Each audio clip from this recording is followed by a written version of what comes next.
winter storms caused havoc in the Houston area. And next week, it's Dude Be Nice Week on the Episcopal campus. Hello, and welcome to KEHS. I'm Lucas Dollaboy. And I'm Chase Jenkins. Thanks for joining us on this edition of Night Vision News. In the past weeks, the city of Houston and our own Episcopal High School went through a snowstorm and ice storm that led to chaos and suffering in our great city. The problems ranging from lost power and water to major leaks in homes and businesses lasted hours and in some cases days. KEHS reached out to faculty and students to see how the campus community maneuvered through this crisis. Here's Zach Lewin with what some of our fellow Knights had to go through. Over a week ago, Houston and all of Texas were hit by a massive snowstorm URI. All over Texas, pipes bursted, power was lost, and water was shut off. Here are the videos that went viral during this Texas blizzard. Here is Miss Russ, our AP Environmental Science teacher, explaining to us a basic definition on what climate change truly is. So climate is really long-term effects of our atmosphere, and the weather that we experience is really kind of a daily thing. So climate change is looking at long-term changes that are occurring in our atmosphere, in the air that we breathe, with temperature and precipitation. Okay, that's cool. I was really lucky in that my house only lost power for a day, but there were a lot of other people around that had a lot of days without power. With global warming, that jet stream actually becomes weaker, allowing cold air from the Arctic to spill down into the lower latitudes. And so that's kind of what people are thinking we saw with this storm Uri, that the jet stream has become weakened, allowing that cold air to sink down lower into these more equatorial latitudes, causing stronger storms.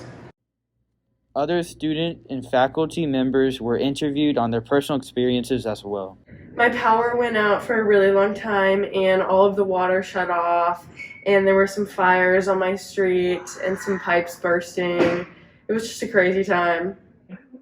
Well, it was a tough week. We had very low temperatures. We lost power for most of the time. We had a stretch for about 40 hours with no power when it was down to 12 degrees. So needless to say, it was very cold.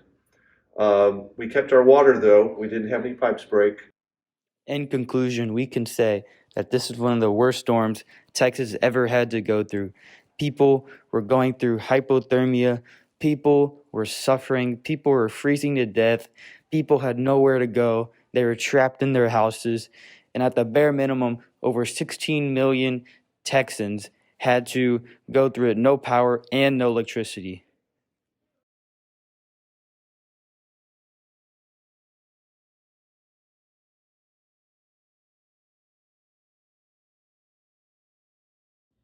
This is Zachary Lewin reporting live for KEHS News.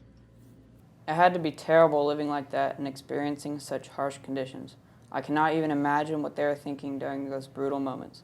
I guess the snow we all hoped to see really wasn't worth it. Next week means an exciting 5 days for EHS. It's the annual Dude Be Nice Week, and many may be wondering what that week entails and how it will be run this year. Senior reporter Quan Merriam brings us the story. Nice Week is an essential tradition that Student Council puts on each year. It is a fun, unique way to spread kindness throughout the community. Each day of the designated week has some sort of fun activity planned. For example, the Student Senate will chalk the sidewalks and paint windows. Each year, we also designate one group on campus to celebrate and honor for their hard work. This year, we decided on the tech staff to thank them for everything they have done for the school community. These activities are just some sort of ways that StuCo plans to lift up the spirits around the school by spreading kindness. I am extremely thrilled and I cannot wait to participate in Do Be Nice Week this year and be able to see you guys participate along with me. This is Quan Marion coming at you from KHS News. I now take it back to you. That's amazing. I'm sure the entire student body is ready to participate. Turning to the religion pillar, reporter Luke Braga sat down with Reverend Callahan to discuss how different people do different things to celebrate Lent, along with the sacrifice that might be able during this liturgical season. I sat down with Reverend Callahan to discuss the importance of Lent. The 40-day season that happens before Easter, and it harkens back to a season that's been a part of the Christian tradition for a long time. This sense that there's a need to prepare oneself for the coming of Easter goes all the way back to the 2nd and 3rd century. And so back in those days, the 40 days or the season before Lent would be a time when folks were prepared for baptism, which in those days happened just once a year on Easter. But also people who, it says in the prayer book, were of notorious sin. But people who had wandered away from the community were given an opportunity to come back into the community to kind of reflect on the things that they've done bad and kind of be rejoined. So while we don't tend to think so much, about people of notorious sin, that's hopefully not a problem that any of your listeners have, but it's still thought that the great joy of Easter is something, and the celebration of Jesus' resurrection is something that we should all probably prepare ourselves for. And so, again, while we may not be suffering from major faults in our life, everybody's got stuff that they'd like to tidy up. Everybody's got some reason to reflect on how their life is going, and the season of Lent serves for that. Part of what I inherited as the new chaplain here is this tradition that on occasions you all had reformed the chapel, so to speak, into this kind of worship in the round. Truthfully, COVID has been very helpful with respect to that, because making a chapel in the round is far easier with 50 seats than it is with 750 seats. And so we've taken this opportunity to kind of refocus, to make the readings and the speaking the literal center of chapel, to give folks an opportunity to see one another as they're worshiping together, rather than just looking at the back of the head of the person in front of them.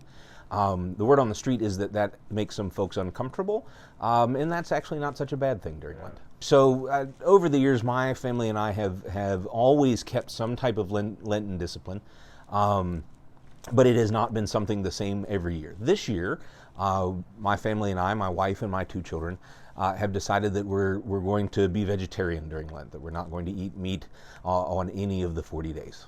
Luke Braga reporting from KEHS News. That certainly provides an interesting perspective on Lent. Thanks for that intriguing interview, Luke. There are lots of new things happening in the arts right now, including dance. Here's Jamie DeGeorge on the spring program and how the group is preparing for their upcoming spring concert. In this segment, we interviewed dancers at Episcopal High School to see how they're preparing for the spring concert. Here at the Episcopal Dance Studio, our dancers have been preparing for the spring concert for many months now. I'm really excited because it's student choreographed, and since we know that it's virtual, we got to basically customize our pieces to how we want it to look on film, and it's really exciting getting to do the lighting and having small groups, so I'm really excited for everyone to get to see it. This year we have jazz, contemporary, and hip-hop pieces. We've been preparing for about 4 months now. Thank you for watching this segment. For more, make sure to go watch the spring concert. I'm Jamie DeGeorge, and go Knights! Thank you, Jamie. And don't forget to watch the spring dance concert coming up on April 16th. Now let's catch up with field reporter Abigail Klinkerman as she talks with one of our news transfer students, junior Sam Gonzalez. Meet Sam Gonzalez, a new transfer junior and soccer stud all the way from Chile. Please join me, Abigail Klinkerman, in getting to know our newest Knight. My name is Sam.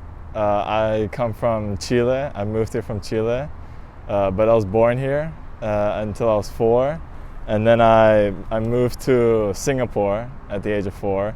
After those 8 years, my dad got another job, so we moved to Chile, where basically most of my family's from. And after that, I wanted to come back here to the U.S. to finish up high school, to get better opportunities for soccer and for university.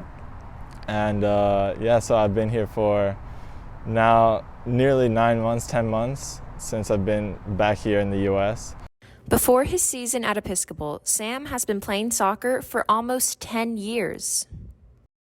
So I started playing soccer when I was around 6 or 7 years old. It was in a little academy that was there in Singapore. I decided I wanted to go a little bit more competitive. So I decided to go to a club that was there in Singapore. I moved to Chile, and in Chile I played for a sort of a youth club. That's one of the teams in Chile called AC Barnechea, and now playing here at Episcopal and playing at a club.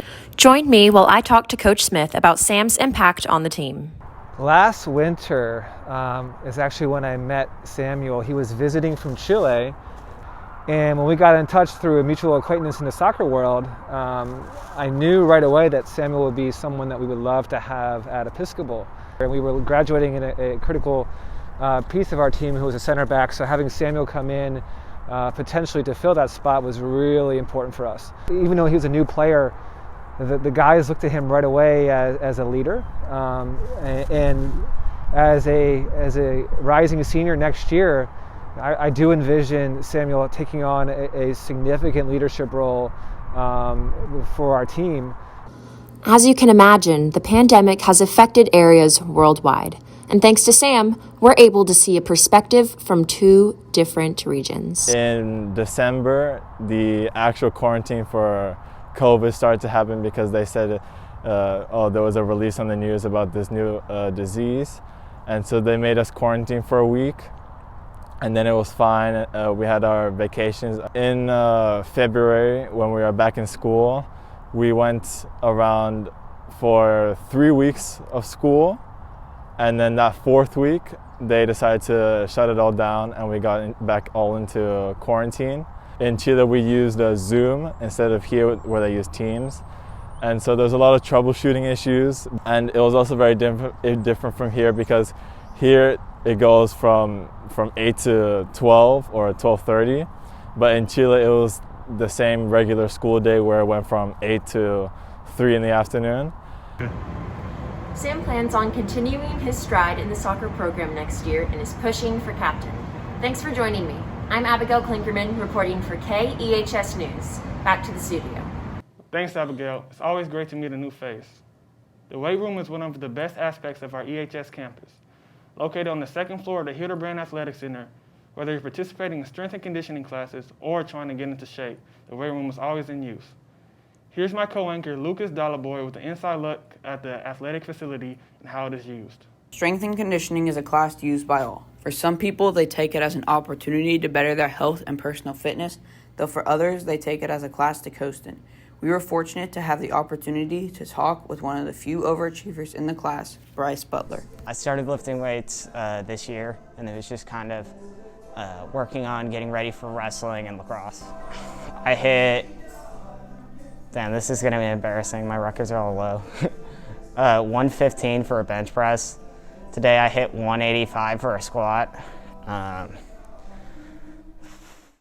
interesting interview with Bryce Butler, we were able to talk to Coach Klink, the trainer, on what he does in the weight room.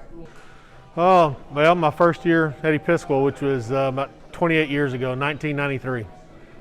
I like this space. I like this runway that we have to use for warm-up activities. A lot of different drills. We didn't have that available before, so it gives us more options to get guys moving around and doing functional exercise. I'm not sure that, we could probably look at some of the, I think some of our machines that we have, we could probably find some better options for a couple of them. I like what they do, just the function of some of them, we might be able to find something different. But otherwise, I think we're pretty well outfitted and have most of the things that we need. The weight room is a great place to go. I'm Lucas Dallaboy reporting for KEHS News. Thanks, Lucas. It's always great to see Knights taking care of themselves physically. Spring break is right around the corner, and KEHS is eager to see what everyone's plans are. Let's get the spring break scoop with field reporter Megan Knight. With spring break right around the corner, we are eager to know where everyone's going and what their plans are for the week. So we asked a few of our EHS students what their plans are. Break, I'm going to Lake Travis with my family and some of my friends. We're going to be on the ski boat skiing and grilling all day. And then we're going to have a live band at night. I'm going to Miami for spring break, and I'm going on a boat and shopping and snorkeling and jet skiing. We also talked to some of our underclassmen about their plans. I'm going to Seaside, Florida for spring break, along with the rest of Houston. And I like the Brussels sprouts from the Pizza Shack and the grilled cheese and frostbites. For spring break, I'm going to Malibu, and I'm super excited to surf, tan, and shop. I'm Megan Knight reporting for KEHS News. I hope everyone and their families are staying healthy and safe throughout the week.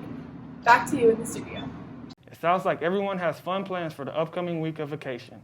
Hopefully everyone stays safe and travels with caution. Well, that's all we have on this week of Night Vision News. I'm Chase Jenkins. And I'm Lucas Dallboy. From all of us at KEHS News, thank you for joining us. And go Knights.